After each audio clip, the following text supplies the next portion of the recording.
Hi, I'm Frode and welcome to this video. Today we're going to explore 3 big ideas from 50 Politics Classics by Butler Bowdon. Today we're going to learn how politics enables us to realize our full potential. So stay with me.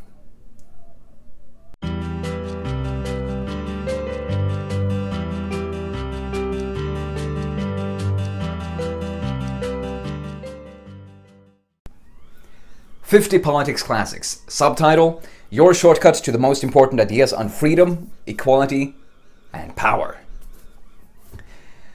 Butler Bowdon is a best-selling author of the 50 Classics series. This is the 5th book I'm featuring, and I'm planning on reading all the books that he has written in the 50 Classics series.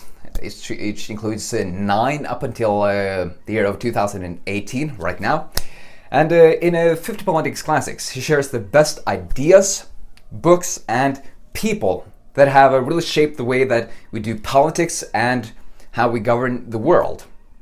And when you study politics, you don't necessarily have to become a politician, but you will be able to use it for the greater understanding of yourself and how you govern the groups and communities in which you live.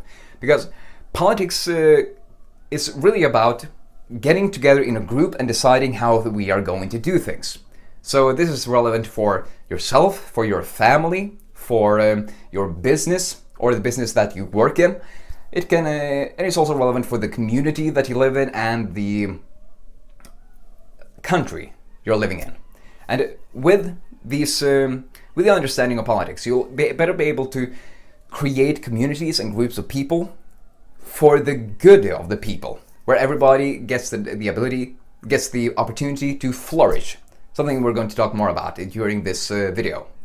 But today we're going to focus on the connection between politics and self-realization, the realization of your ultimate potential. We're going to talk about what politics is, why it's important, and some central challenges we face in the 21st century. So first, what is politics?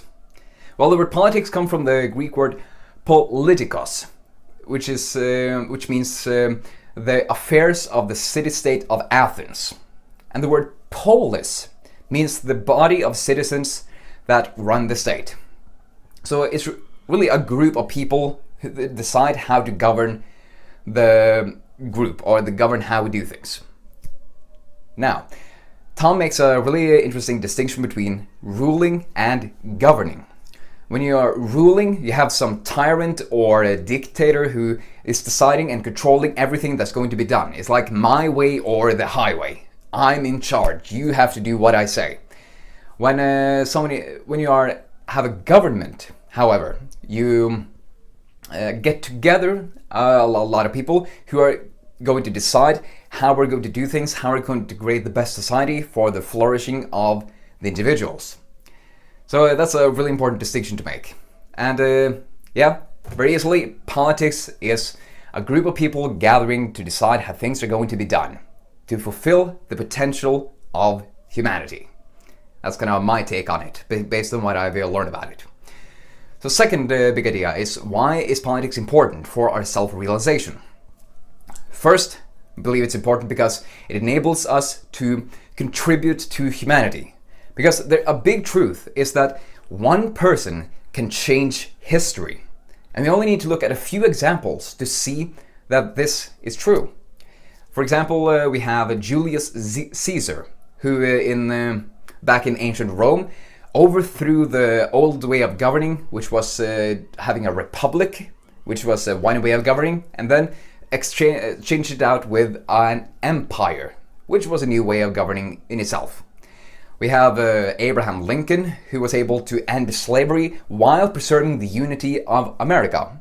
And we have Winston Churchill, who was able to arouse the British nation toward a war against the Germans, against the Nazis. And because he was one of the only people who actually understood the danger that they were living in and was able to take action on it. So one person can change history. A second reason for why we should study politics is that it helps us understand the fundamental principles of how to live a good life.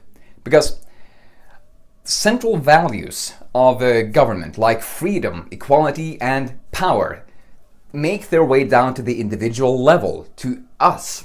For example, let's take freedom. If we're going to face the challenge of helping people realize their full potential while letting them have freedom, we want that on an individual level. Say that you want to become everything you're capable of, to realize all that you can be.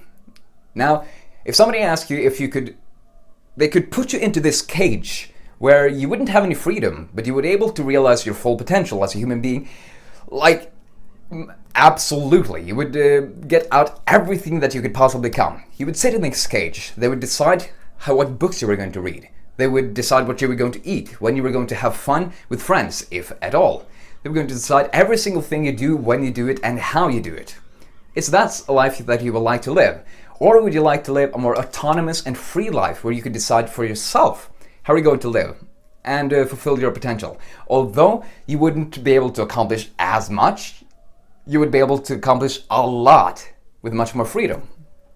And I guess the obvious answer is we want freedom and potential, not only full potential without freedom.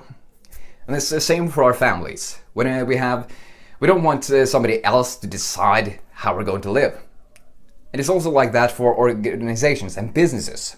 The employees do most often want to fulfill their duties and get the results that the business needs to survive and flourish.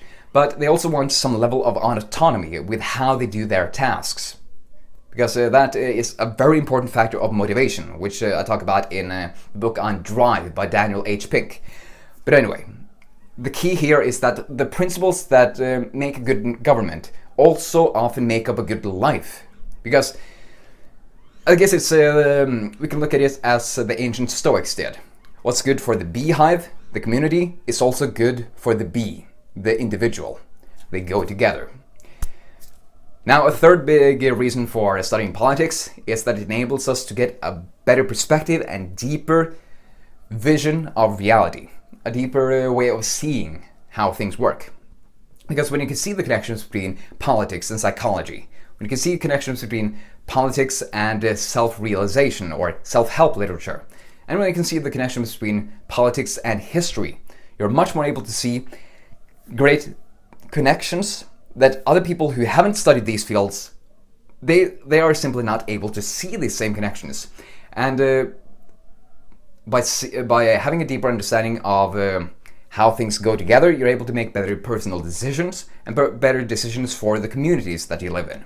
You can become like a standard bearer or the torch bearer of who shines the way that you can tread with others, and you can kind of arouse the people to follow you into a better future.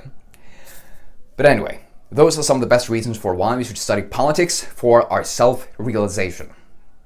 Now, our third big idea is about the political challenges that we face in the 21st century.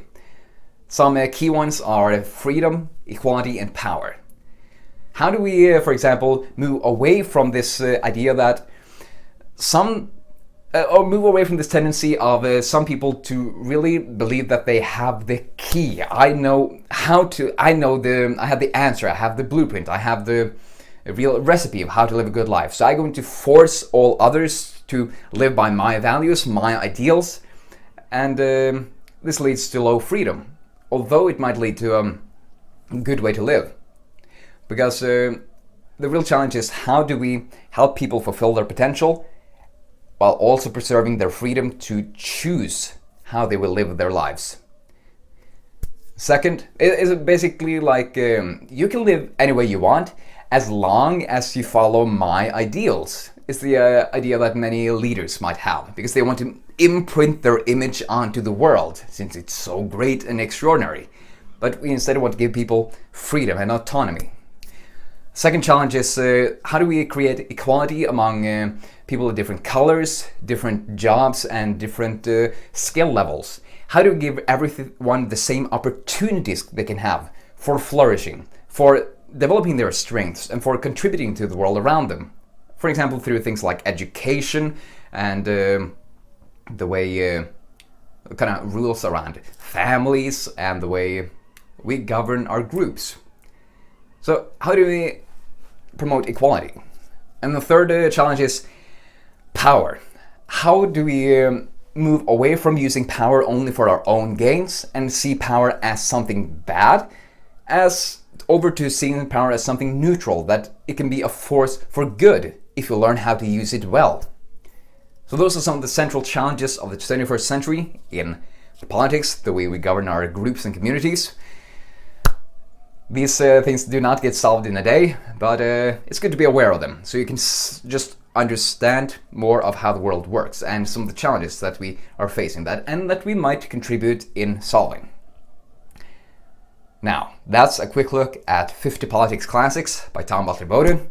Let's review what we talked about today to really solidify it, and then say our goodbyes for next time.